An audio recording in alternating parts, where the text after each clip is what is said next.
සහජීවනයෙන් පරිපූර්ණ යහපත් සමාජයකට අත්‍යවශ්‍යම අංගයක් වන සාමය පිළිබඳව වදන් පෙරක් ඔබ හමුවේ තැබීමට පතන්නම් අවසරය.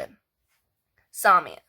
සාමය කියලා කිව්වට පස්සේ සාමය කියලා හඳුන්වන්නේ අපි එදිරිබාධිකම් වලින් තොර වූ තත්ත්වයක්.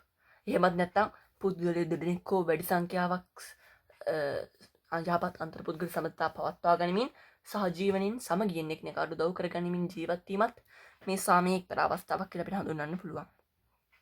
ඒ වුණාට ඇත්තටම අද තත්ත්වය නම් ගොඩක් වෙනස්. මොකද අද හැම තැනම සාමයේ කඩවීම සිද්ධ වෙනවා. සාමයේ කඩවීම එහෙම නැත්නම් සාමයේ ප්‍රතිවිරුද්ධාර්ථය තමයි යුද්ධය කියලා කියන්නේ. ඉතින් අද අපේ පවුලේ අද අපේ සමාජයේ කුඩා මේකකේ වෙන පවුලේ ඉඳන් ලෝකයේ ලොකු මහද්වීප දක්වා පවා මේ යුද්ධය කියන එක පැතිරලා ගිහලා තිනවා. හොඳම උදාහරණයක් තමයි අද සමාජයේ කොච්චර පහත් තත්ත්වයකට වැටලා තියෙනවද කියනම නම් එකම පවුලේ අයියා මල්ලි දෙන්න මහගේ බෙදාගෙන බැරුව රණ්ඩු කරනවා. ඉතින් ලොකු අර්බුදයකට උදාහරණයක් ගත්තොත් මම මේ කතා කරන මොහොතේදී ගාසා තීරය ගිනි ඇවිලි නොවෙන්න පුළුවන්. රුසියාව යුක්‍රේනයට ප්‍රහාරයක් එල්ල කරනවා වෙන්න පුළුවන්. ඉතින් මේ විදිහේ ලොකු ඉතාමත් විශාල බල අරගෙන හේතුවෙන් මේ සාමය කඩවීම සිද්ධ වෙලා තිනවා. ඒ වගේම තමයි 2019 වසරේ අප්‍රේල් 21 වෙනිදා අපේ ශ්‍රී ලංකාවෙත් ස්ථාන කීපයකම බෝම්බ පිපිරීම වගේක් සිදු වුණා. මේවට හේතු වෙලා තිබ්බේ ආගම් ભેද. ඉතින් මේ වගේ එක්තරා හේතුන් මත මෙයාලා යුද්ධ කරනවා. මේ සාමය කඩ කිරීම සිදු කරනවා. ඉතින් මේ සාමය කඩ කිරීමට මූලිකතම හේතු වෙලා තියෙන්නේ මේ බල තණ්හාව සහ ඊර්ෂ්‍යාව කියන එක. මේ දෙක හේතුවෙන් තමයි වැඩිපුරම මේ සාමය කඩවීම සිද්ධ වෙන්නේ. ඉතින් මේ සාමය කඩවීම නිසා ඇති වෙන මේ යුද්ධයේ ප්‍රතිඵලය අවසානයේ විනාශය පමණයි. එක පැත්තකට හැමතිස්සෙම යුද්ධයක ජයග්‍රහණයක් හම්බෙනවා.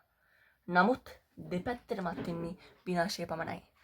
දැන් ලොකු යුද්ධවලදී නම් පාලකයෝ මේක තේරුම් ගන්නේ නැහැ. පාලකයන්ගේ ඕනෑපාකම් වලට එයාලා යුද්ධ ඇති කර ගන්නවා. එයාලට ඒ යුද්ධ දිනුවත් පෙරදුනත් කිසි ප්‍රශ්නයක් වෙන්නේ නැහැ. ඒ වයින් පීඩා විඳින්නේ අර ජනතාව තමයි. ඒ නිසා එයාලට මේ දෙපැත්තටම අත්වෙන විනාශය කියන එක ගැන අවබෝධයක් ඇත්තෙම නැහැ.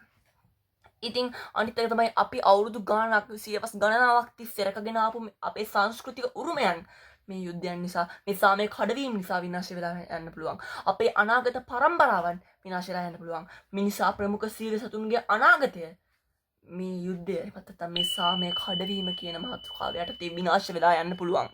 අන්න ඒකයි අපි මේ සාමය සුරකින්න යොමු වෙන්න ඕනේ. අන්න ඒකයි අපි මේ සාමය කඩවීම වළක්වන්න යොමු වෙන්න ඕනේ. ඉතින් ඇත්ත වශයෙන්ම කිව්වොත් අද සාමය කඩවීමට එරෙහිව ක්‍රියාත්මක වෙන්නේ නැහැ ගොඩක් දෙනා. හැබැයි අපිට පසුගිය දිනවලදී ලෝකයේ පැවතුණු එක යුද්ධවලදී තවත් රටවල් ඔවුන්ට සාම සාකච්ඡා පවත්වන්න ආරාධනා කරපු ඒ වගේ අවස්ථා දකින්න ලැබුණා. ඉතින් ඒ වුණාට මේ කලිනුත් සඳහන් කළා වගේම මේ යුද්ධයට නැත්නම් මේ සාමය කඩවීමට මූලිකතම හේතු වන ඊර්ෂ්‍යාව සහ මේ බල තණ්හාව කියන එක අපි පොඩ්ඩ තමා වශයෙන් හරි අඩු කරගත්තොත් අපිට මේ සාමය කඩවීම කියන එක පොඩ්ඩක් හරි නවත්තන්න පුළුවන් වේවි. එහෙම වුණොත් අපිට පුළුවන් වේවි මිනිස්සුන්ට ලස්සන අනාගතයක් ගොඩනගන්න. තවත් උදාහරණයක් මම මතක් කරන්නම්. පළමුණු ලෝක යුද්ධයෙන් පස්සේ තවමත් ජපානයේ හිරෝෂිමා සහ නාගසාකි කියන නගරවල අංග විකල දරුවන් ඉපදෙනවා.